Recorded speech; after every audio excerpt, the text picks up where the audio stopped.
Hello everyone, welcome back to my channel. आज हम लोग बात करने वाले हैं ह्यूमन फिजियोलॉजी के बारे में। ह्यूमन फिजियोलॉजी में कुछ वन लाइन पॉइंटर्स जो होते हैं उनको हम लोग डिस्कस करेंगे, जो आपके एग्जाम्स में फ्रिक्वेंटली पूछे जाते हैं। मेनली आपका जो टीजीटी का एग्ज़ाम है उस पर फोकस्ड है ये, तो आप उसको देखिएगा और आपको समझ में आएगा कि आपको किस तरीके के क्वेश्चंस की तैयारी करनी है। तो सबसे पहले जो आपका पॉइंट स्टार्ट होते हैं, प्राणियों के अंगों के कार्यों एवं क्रियाओं का अध्ययन जो है उसे फिजियोलॉजी कहा जाता है। जैसे कि यहाँ पे आपने देखा कि ह्यूमन फिजियोलॉजी की बात हो रही है, तो ह्यूमन कौन है? हम, यानी कि मानव, होमो सेपियंस जो होते हैं, उनकी फिजियोलॉजी क्या कहलाती है? जो प्राणियों के अंगों एवं कार्यों एवं क्रियाओं का अध्ययन करती है। मतलब जो हमारे ऑर्गन्स हैं बॉडी के, उनके जो कार्य हैं, मतलब क्या ऑर्गन क्या काम कर रहा है और उनकी क्रियाएं क्या क्या हैं, इन सभी की जो स्टडी होती है उसे आप शरीर क्रिया विज्ञान कहते हैं या फिर ह्यूमन फिजियोलॉजी के बारे में कहा जाता है। नेक्स्ट पॉइंट है, मनुष्य की पेशियों का अध्ययन जो है वो आपका सार्कोलॉजी या फिर मायोलॉजी कहा जाता है। देखिए, आपकी जो पेशियाँ होती हैं यानी कि मसल्स जो हैं, मसल्स के बारे में अगर आपको पूछा जाए, हर एक चीज़ का, जैसे कि आप टेक्सटाइल्स में भी देखते हैं कि सेरीकल्चर अलग होता है आपका, हर चीज़ को एक अलग अलग नाम दिया हुआ है। जैसे आपकी ग्लेज फिनिश है, उसे कैलेंडरिंग वगैरह कहते हैं। तो ये सारी चीज़ें जो होती हैं अलग अलग हैं। उसी तरीके से जो ह्यूमन फिजियोलॉजी है उसमें भी हर चीज़ को एक अलग नाम से आइडेंटिफाई किया जाता है। जैसे कि आपकी अगर मसल्स के बारे में आप अगर स्टडी कर रहे हैं तो उसे या तो आप सार्कोलॉजी कहेंगे या फिर मायोलॉजी कहेंगे। मायोलॉजी आपको मसल्स के नाम से बहुत अच्छे से याद हो जाएगा। बाकी आपको जो दूसरा टर्म याद करना है वो याद करना है सार्कोलॉजी, राइट। उसके बाद नेक्स्ट हमारा पॉइंट आता है, रुधिर के सीरम एवं रुधिर से संबंधित अध्ययन को सीरोलॉजी कहते हैं। देखिए, जो हमारा ब्लड होता है उसमें जो सीरम होता है और उससे रिलेटेड जो स्टडी होती है उसे सीरोलॉजी कहते हैं। अगेन सीरम जो है वो सीरियोलॉजी से कनेक्टेड है, तो ये भी आपको याद रहेगा। इसमें आपको बहुत ज़्यादा हार्ड एंड फास्ट प्रॉब्लम नहीं आएगी। नेक्स्ट हमारा पॉइंट आता है, अस्थि के कंकाल का जो अध्ययन होता है उसे ऑस्ट्रियोलॉजी कहते हैं। देखिए, ऑस्ट्रियोलॉजी आपको याद होगा तो ऑस्ट्रियोपोरोसिस एक बीमारी होती है जो अस्थियों में होती है।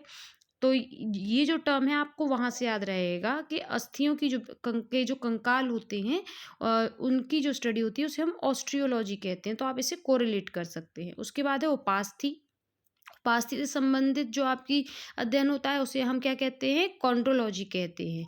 कॉन्ड्रोलॉजी कौन सा है? जो आपका उपास्थि से संबंधित है, ये आपको याद करना है। उसके बाद है आपका जंतु के जीवाश्मों का अध्ययन जो है वो आपका जीवाश्मिकी कहा कहलाता है। ये बहुत सिंपल है, डायरेक्ट है आपका। जिसमें जंतुओं के जीवाश्मों का अध्ययन किया जाएगा वो जीवाश्मिकी कहलाएगा। रुधिर का अध्ययन यानी कि ब्लड का जो अध्ययन होता है उसे हीमोटोलॉजी कहते हैं। देखो, जो हीमोग्लोबिन है वो किस में होता है? वो ब्लड में पाया जाता है। तो हीमोग्लोबिन की स्टडी हम किस में करेंगे? हीमोटोलॉजी में करेंगे, ठीक है। तो आप इस तरीके से इसको कनेक्ट करके लर्न कर सकते हैं। तंत्रिका तंत्र से संबंधित जो अध्ययन होता है उसे न्यूरोलॉजी कहते हैं। देखिए, हमें सबको पता है कि जो हमारा नर्वस सिस्टम होता है, नर्वस सिस्टम की जो बेसिक इकाई होती है वो न्यूरॉन होता है। बेसिक यूनिट क्या होती है? वो न्यूरॉन होती है। तो जो न्यूरॉन है उसकी स्टडी हम कहाँ करेंगे? न्यूरोलॉजी में करेंगे। तो और न्यूरॉन किसकी बेसिक यूनिट है? वो है तंत्रिका तंत्र की। तो इस तरीके से आप कोरिलेट करके इसको याद कर सकते हैं। नेक्स्ट आता है आपका स्तनधारी जंतुओं का अध्ययन क्या क्या कहलाता है। देखिए, स्तनधारियों को इंग्लिश में क्या कहते हैं? मैमल्स। तो मैमल्स के बारे में पढ़ना क्या कहलाएगा? मैमोलॉजी। तो ये हमें ऐसे याद करना है। चींटियों का अध्ययन आपका मिर्मेकोलॉजी में किया जाता है। विषाणुओं का अध्ययन आपका वायरोलॉजी में। अगर आपको इन वर्ड्स के इंग्लिश टर्म्स पता है तो आप बहुत आसानी से उसको रिमेंबर रख सकते हैं। जीवाणुओं का अध्ययन आपका बैक्टीरियोलॉजी में किया जाता है। अरस्तु को जीव विज्ञान एवं जंतु विज्ञान का जनक कहा जाता है। किसको कहा जाता है? Father of biology and zoology किसे कहा जाता है? अरस्तु को, यानी कि एरिस्टोटल को कहा जाता है। ग्रेगर जॉन मेंडल को आधुनिक आनुवांशिक का जनक कहा जाता है, यानी कि फादर ऑफ मॉडर्न जेनेटिक्स। ये आपका क्वेश्चन इंपॉर्टेंट है जो आपसे पूछा जाता है। अगर आपने 10th के बोर्ड में रिमेंबर, अगर आपको याद होगा तो हमने ये मॉडल भी पढ़ा था और इससे रिलेटेड हमारे क्वेश्चन भी आते थे।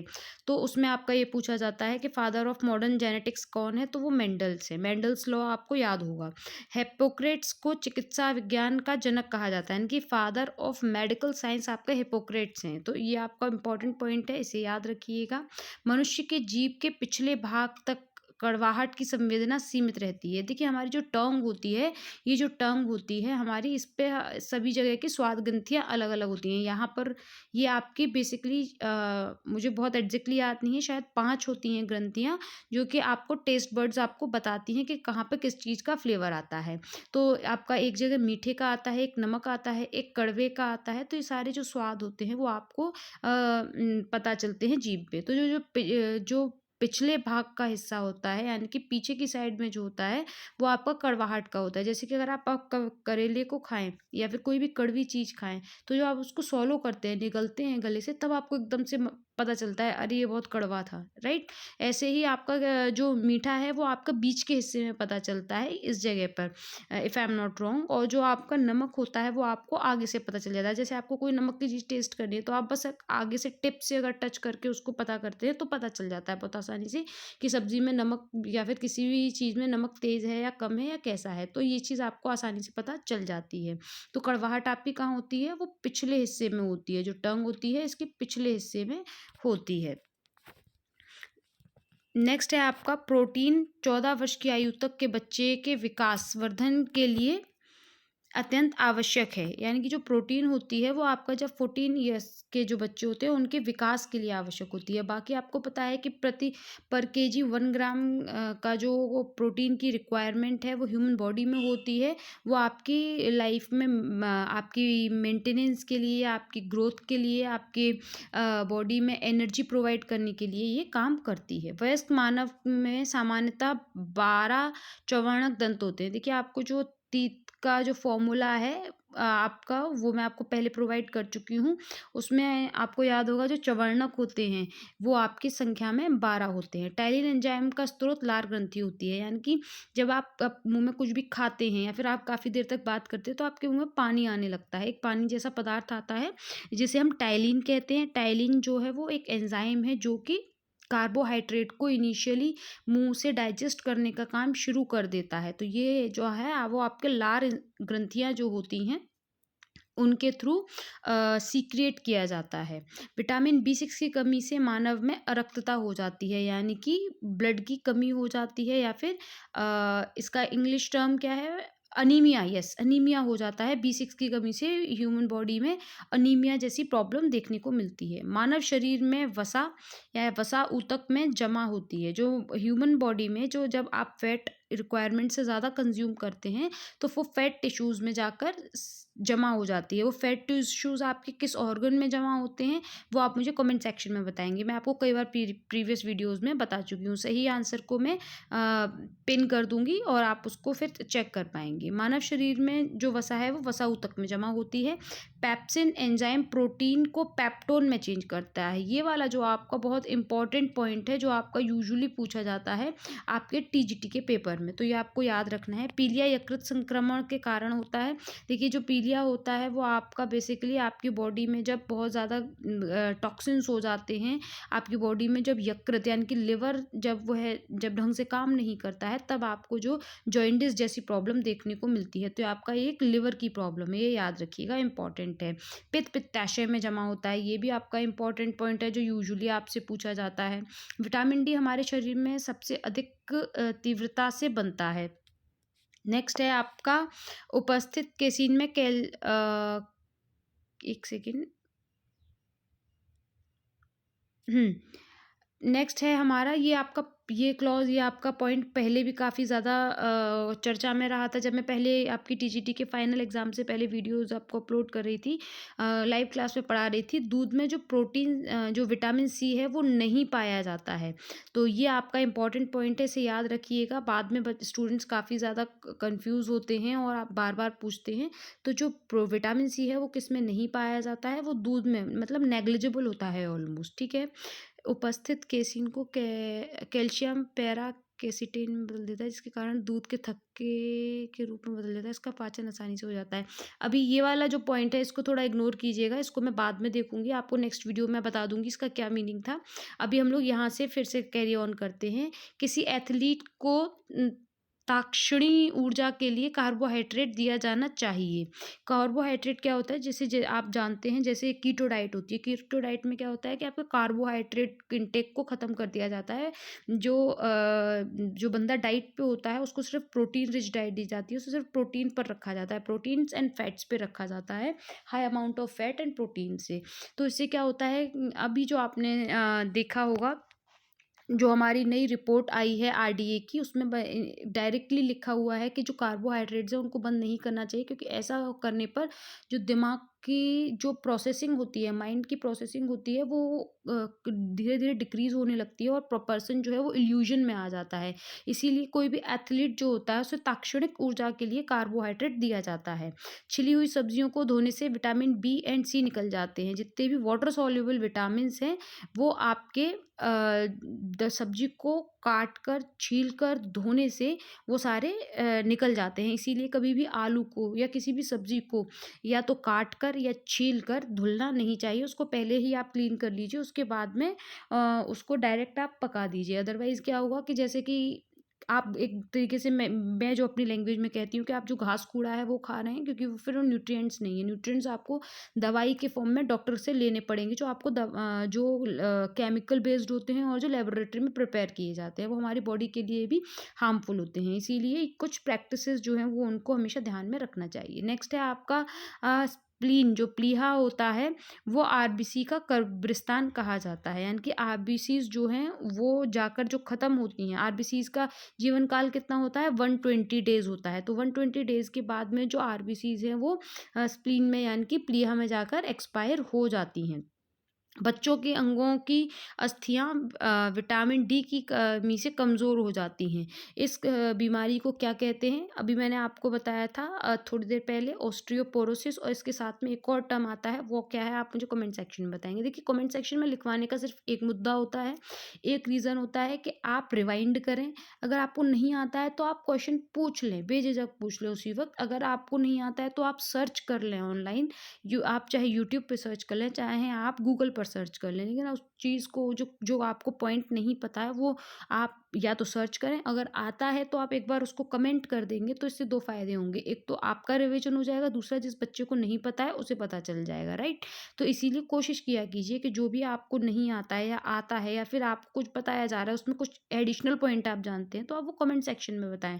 It takes hardly 2 to 3 minutes. अगर आपको टाइपिंग भी नहीं करनी है तो आप बहुत आसानी से गूगल के थ्रू आप बोल कर टाइप कर सकते हैं, तो वो भी, अगर आपको उसमें आलस आता है तो वो काम भी कर सकते हैं, है ना? तो प्लीज़ अपने कमेंट्स को दिया कीजिए, जिससे कि बाकी लोगों को हेल्प मिल सके। नेक्स्ट आपका पॉइंट आता है, हिस्टिडीन अमीनो अम्ल मानव पोषण के लिए अर्ध अनिवार्य माना जाता है। जो आपका सेमी रिक्वायर्ड जो होते हैं, सेमी असेंशियल, यानी कि essential, non essential and semi essential, 3 तरीके के आपके जो अमीनो एसिड्स होते हैं, जो आपका essentials, non essential and semi essential में, सेमी असेंशियल में आपके 2 आते हैं, हिस्टिडिन और दूसरा क्या है वो भी आप मुझे कमेंट सेक्शन में बताइए, क्योंकि मैं इनकी आपको ट्रिक्स भी प्रोवाइड कर चुकी हूँ प्रीवियस वीडियोज़ में, आपको पढ़ा भी चुकी हूँ। अगर आपको वीडियो ना मिले तो आप मुझे बताइएगा, मैं एक नई वीडियो अपलोड कर दूँगी।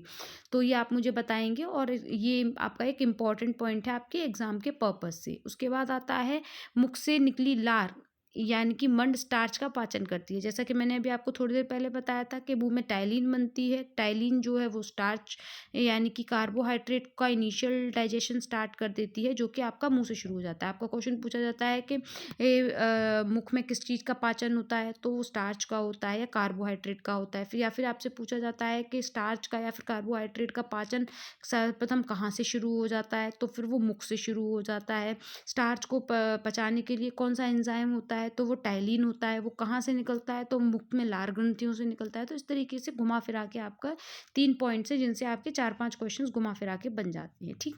नेक्स्ट है आपका ग्लूकोज। शर्करा तत्काल ऊर्जा प्रदान करता है। हमारे शरीर में यकृत सबसे बड़ी ग्रंथि होती है। इंसुलिन नामक एंजाइम इंसुलिन पाचक एंजाइम नहीं है। इंसुलिन आपका पाचन का एंजाइम नहीं है, ये तो हम सबको पता है कि वो हमारे डायबिटीज़ वगैरह इन चीज़ों में को मेंटेन करने के लिए होता है।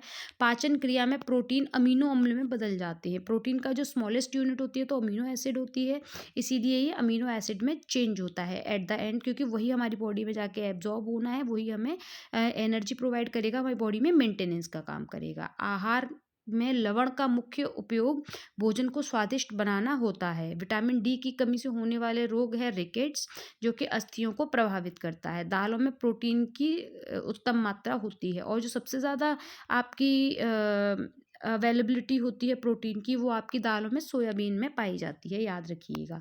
नेक्स्ट है आपका पीनियल ग्रंथि, मस्तिष्क में होती है। हाइड्रोक्लोरिक अम्ल अमाशय रस में पाया जाता है। एंजाइम मूल रूप से प्रोटीन्स होते हैं, जो आपके एंजाइम्स होते हैं वो बेसिकली प्रोटीन होते हैं।